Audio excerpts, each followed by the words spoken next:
Well, good morning, ladies. Are you hanging out with the mom? Yeah, tell us all about it.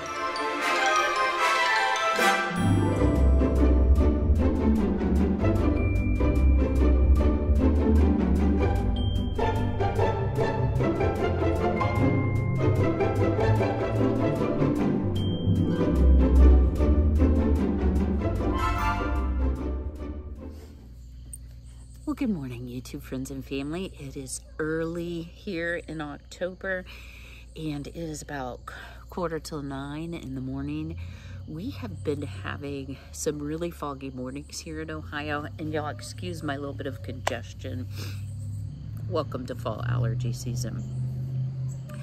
The first part of this video I'm doing by request. I've had a few of you ask, what's involved in caring for your chickens? Is it difficult? And I have to tell you, it is not difficult. It just requires, for me, twice a day, I take care of my chickens. So periodically, because the chickens get up on the roost in the, I'll call it the laying box or the nesting box at night, I think they sit up there and poop all night. But their bedding that's in the coop is a little bit different than what is out in the run. In the run, I use straw, but in the coop, I use chicken bedding, which is like, like a pine shaving. And underneath those pine shavings, I use equine pellets. So I'll give a shout out to Miss Gay over at Apron Strings, because she shared with me, they're just little pellets. They kind of look like rabbit food, and they absorb urine, moisture, odors, and it really keeps the smell of your coop down. So I do not notice, especially when I'm congested, but I don't notice a lot of odor from the coop. But this morning I thought, you know, I really should actually go ahead and clean out that coop, which I've done, and I'm going to share with you what it looks like. Another thing I highly recommend is that you treat your chicken bedding with diatomaceous earth, or something called DE. And it is a white, very, very powdery substance. It's used in swimming pool filters, freshwater swimming pool filters often. And the reason that you use it is it's scratchy to the mites that chickens are prone to. So as they try to come up through the bedding, they get scratched by the DE. So I put down a layer of equine pellets that I spray everything well with DE. Then I change out all of the litter, if you want to call it chicken litter, the shavings. I put all of the waste into the wheelbarrow, and I'll show you what I do with that. And then I also treat the top with some DE. Depending on the time of the season, I might put fresh mint in their laying boxes. Today they got lavender for a big treat. So I've used a variety of materials, we can say, for chicken bedding. I tried the recycled coffee grounds. They were terrified of it, but I will say it did work, but it was so much more expensive than just using the shavings. I prefer to use the shavings. How often do I treat my chickens bedding, I'll say, with DE? The recommendation is once every 3 months. So what I will do is I'll do a wholesale clean out, like I'm about to show you what it looks like now. I didn't think you wanted to look at all the chicken waste. And then I will I use a cat litter scooper. I'm sorry guys, acorns are falling. That frightened me, I'm sorry. And I will clean up, because usually they use the restroom in a line underneath their favorite roost post. So it's pretty easy to keep it clean. So in extremely cold months, I might use a little bit deeper bedding and just scoop if, you know, it's extremely cold and there's snow on the ground. But I've not found that to be a huge issue. So how often do I do a wholesale clean out? Kind of depends on the season, how much time they're spending. So when the days are shorter, they're roosting longer. The coop actually gets a lot dirtier through the winter months. So I might have to do a wholesale clean out like every 2 months. Just depends on how much they're using the restroom. And for those of you who are new to my channel, I have 4 chickens. I have 2 barred rocks, a Rhode Island Red, and a black Australorp. So let's go over here to the chicken coop. Let me show you what I've managed to accomplish.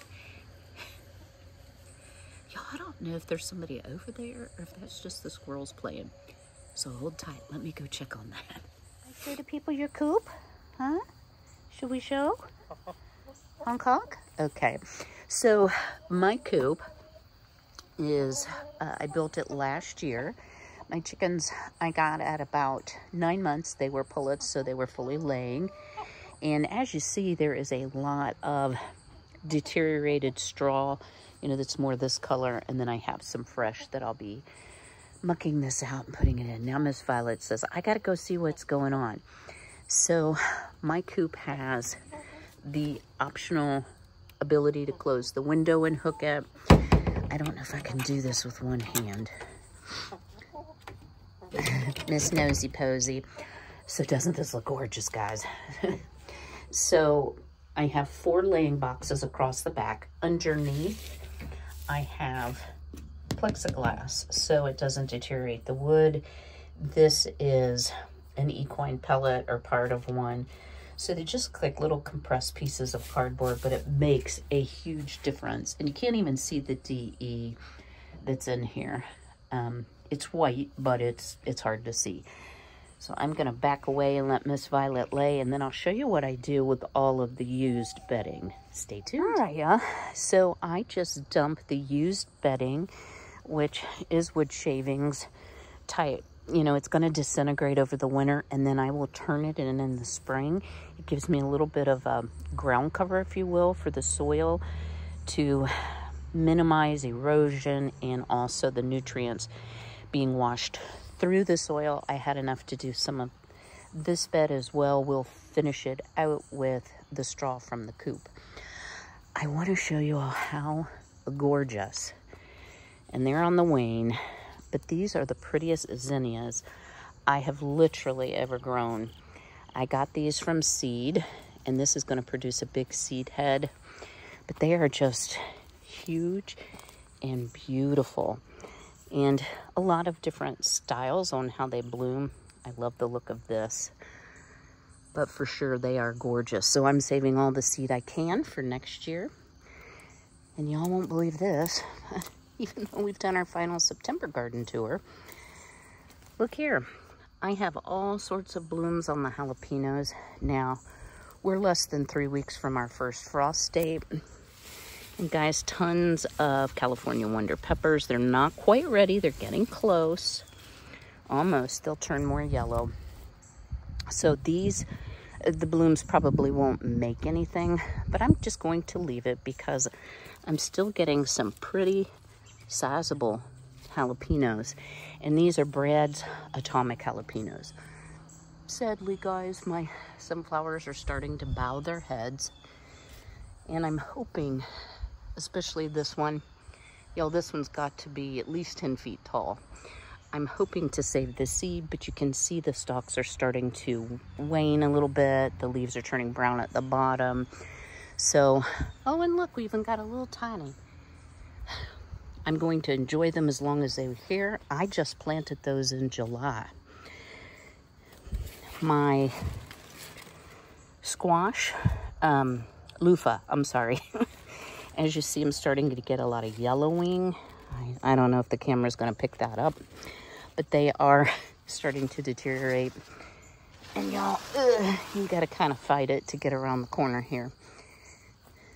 But I also have some very, very large ones here, like bigger than I can put my fingers around.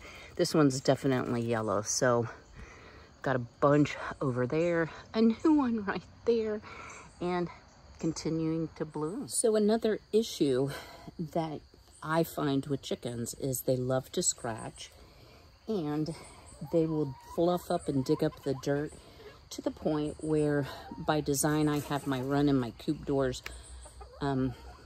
able to latch together so I can let them play during inclement weather and they're not just confined to the little coop. But it will get to the point where you can't open and shut the doors easily. So this is some, now look at this. Who's nosy? Who's nosy? Is your black sister in there? So I'm gonna start digging all of this very rich composty type dirt out, and it too will go in the garden. So the Fluffy Butt Hut now has clean straw, as does their coop. Miss Violet, you being a cuckoo girl, what are you doing? You just having a good time? Yeah. So another question I get is, what do I feed my chickens? I buy organic, soy-free chicken feed from Azure. And then, y'all excuse the ladies. Water is actually, the base is a water heater that I have to use in the winter, or else I'd be out here 14 times a day changing frozen water. And yeah, girls seem to like their straw. Somebody managed to poop right in front of the door. I still have some more digging out to do here. You can really see the height difference. But with my back, I have to limit my shoveling, and they've made the fence really dirty. So we'll let them have their little snack, and we'll move on to some more exciting things to do. Stay tuned. Well, y'all, you know, things happen, and it's a few days later. But I've been hard at work on getting my girls' coop ready for winter. But I wanted to answer just some basic questions that I've gotten. You know, a lot of you email me privately, and you are always more than welcome to. My email address is always in the description box. So I realized I did not show you this. This is how I apply my DE. It's a powder duster made by Harris. And I don't want to turn it upside down because it'll floof. But you put your DE in, then you turn it upside down, and you see the accordions here. You foof it, and it just sprays finally the DE. So just to clarify a little bit about why DE is effective against mites, I didn't quite clarify that. So as the mites crawl through the bedding, which is where they end up living, the DE scratches their skin, I guess you would call it, or their shell, and causes them to dehydrate, and thus that's not compatible with life for them. So that's a great way, and I feel like it's natural. It never bothers my girls. I will say, because it's a very fine powder, you know, wear a mask or breathe through your shirt or do something, because it does have a tendency to spray everywhere. Another question I get a lot is, what type of protection do I wear in the coop? So when I'm mucking out the coop, I personally choose to wear a mask. Now, chickens can carry, birds can carry histoplasmosis, having an immune system issue, that's why I do it. But it's really not good to breathe all of that waste dust. And I'll just kind of leave it at that. So another item that I do use besides, it's called Scratch and Peck Feed from Azure Standard is, and guys, I've used all sorts of brands. This is Worms King, 100% non-GMO. How can a worm be genetically modified? I don't even want to think about that. But I taught my girls from the time I got them what they sound like shaking a red Solo cup. And so I can call them at any time very easily. They know the drill. I don't have a lot of problems letting my chickens out or putting them back in. I also had mentioned, because I did review my video, that I care for my chickens twice a day. So what does that look like? How much time is that going to involve? Well, in the morning, I will go out. I will top off their feed if need be and change their water. Sometimes they can go 2 days if it's nice and cool and they haven't scratched up dirt or waste or somebody didn't poop in the water, but generally they just get a fresh thing of water every day. And it does hold a gallon, and you just fill up and then you turn it over and it automatically lets water out. It's really convenient, really handy. I know they have the cup type where you can put 5 gallons of water in, and then there's a lot of little cups they can drink out of. The reason I chose not to do that is I learned really quickly chickens are dirty and messy, and I didn't want to have to clean 6 little cups when I could clean 1 water dispenser instead. So in the morning, I personally first let mine out in the run because they start making noise and I don't want to wake up my neighbors. As soon as the sun is partially up, I let them out to play in the run. Once it's fully bright, because chickens can't see in the dark and I don't want a predator to get them, then I do let them free range. Now, the first year that I had them, I was afraid to do that because I did not have a secure fence. That's no longer an issue. Plus, I can now keep them out of the garden. But if you don't want to free range your chickens, then you simply would have a run for them to play in or a fenced off area. Throughout the day, and this is just a me thing because I do enjoy the chickens and I like being outdoors, I will go collect eggs. I like the cleanest possible eggs, and I do not refrigerate my eggs for the first 2 weeks if you don't wash them. Now, if there's a lot of waste on it and it needs to be washed, it gets washed and gone directly in the fridge. In the evening, chickens kind of naturally, you've heard chickens are going to go home to roost. As evening starts, they will start to gather from the run or the yard into the small coop. It's very simple for me. I do give them nighttime treats. And then they can climb up into the coop at night. My coop is very secure, so I don't shut them in the coop unless it's extremely cold. And by that, my coop has a little door and a lever so I can do it from outside the coop. And that is just rinse and repeat every day. I have not had chicken illness problems, chicken injury problems. I've had broody chicken, thank you, Eyelet, but other than that, they have been super easy and super rewarding. They certainly supplement my diet. I'm able to sell eggs to my neighbors and friends, and that helps offset the cost of feed. You may be wondering, well, how much does it cost you a month?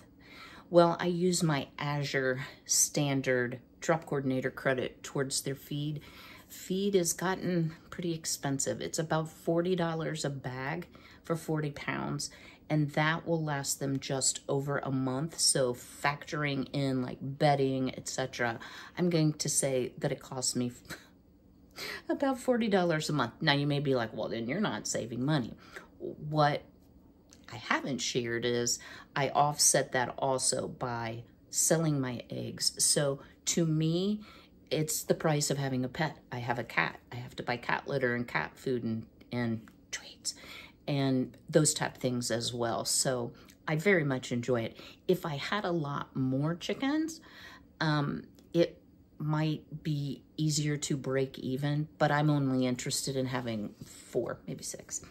One thing I would recommend, and I will leave this in the description box, I got this beginner's guide to raising chickens. It does have coop plans in it, Annie Kuo. And I just wanted to tell you guys a couple things you might not know. A lot of people are like, well, okay, you wouldn't spend $40 a month on eggs. So even when eggs were like $5 a dozen, I don't eat 8 dozen eggs in a month. Well, that's very true. But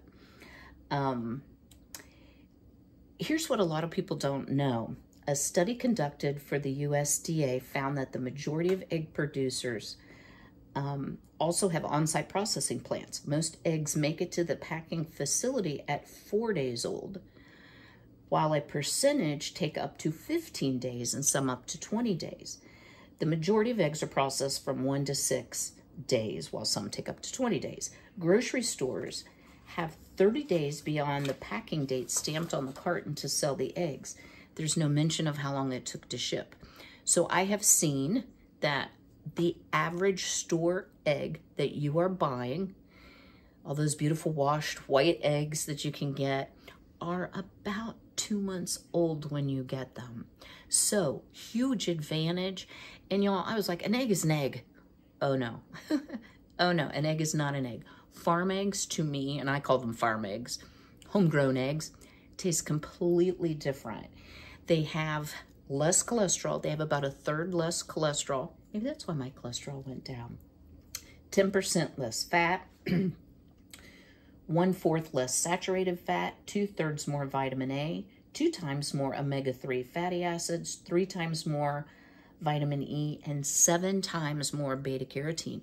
So, like, not only are they my emotional support animals, it is part of my wellness. And I really do wonder, y'all, if a lot of my improvement, if you've been on the channel a while, you know that I have struggled with high cholesterol, like over 300. I've never had normal cholesterol. And I just had it measured in September, and it was the lowest it's ever been in my life. And he's like, what did you change? And I'm like, nothing.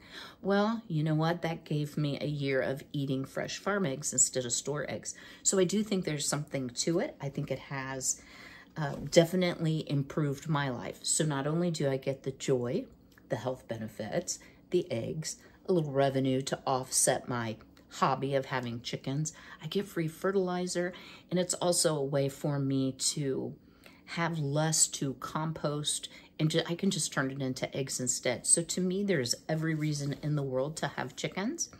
You don't have to go out and buy the most expensive coop and run. I chose, because I wanted to do this long term, to invest in a nice coop. I did build it myself. Y'all know about my debacle with the tree falling through the run when it was brand new. So I bought a little different style run, and I am so glad I did. My chickens have been very healthy. They've been good layers. They are extremely sweet, a little ornery for getting into the garden though, for sure. So let me take you out and show you one final thing. We'll say hello to the girls. I'll show you what they like to do through the day. And then we're gonna end this all about chickens video for the day. Stay tuned. All right, so what I ended up having to do is dig out all of this down to the foundation of the coop so the doors will swing freely. So that did take me a bit of time, but it's not something I have to do terribly often.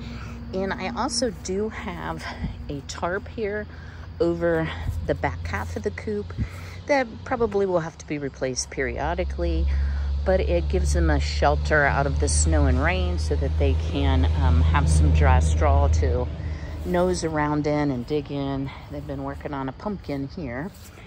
So yeah, that's the scoop today. So this is my girl's favorite activity. This used to be a big mound of wood chips, which they've scattered for me, but that's okay. I can still rake them back up to use in my garden paths, but they just love to dig and play back here. I got a tree growing back there. I need to cut that off. So yeah, they're having their best life here, and they love to come out in the cool of the morning and just, oh, somebody's got a worm and somebody's gonna steal it.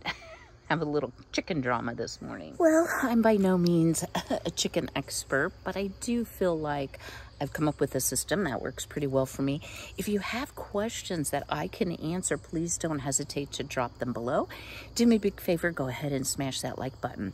Now, I will see you next week, but I want to tell you a little bit about our weather here. It's going to be 85 today, because it's October, but that's very common for Ohio, where it's like you need a coat in the morning and by afternoon you're ready for shorts and flip-flops. But we're going to have a big change in our weather. We're supposed to get rain coming in tomorrow, and then by Saturday our highs will only be in the 50s, low in the 30s, so we're going to get a little cold snap. That's probably going to finish off a lot of my still flowering plants. I'm hoping it won't actually frost. It's not supposed to. It's supposed to be in the upper 30s. So I still have quite a few things in the garden that, you know, I would like to finish up. So like my sunflowers, my loofah, my peppers, etc. But I think my potted flowers probably are going to be laying over after this chilly snap for the weekend. So what are we going to do next week, guys? I'm so excited. I have some fun for you next week. As I think I mentioned, I've had a little bit of, you know, like body issues and just, you know, some lupus flare type things going on. So I am feeling much better. And next week we're going to be doing some fall fun dishes and just having all sorts of fun on the channel. If there's something you'd like to see, don't forget, include that in a comment below. I love answering questions, and also love hearing your suggestions. Never offensive. All right, guys, I will see you all very soon. But until then, Be healthy, be well, be blessed, and take care.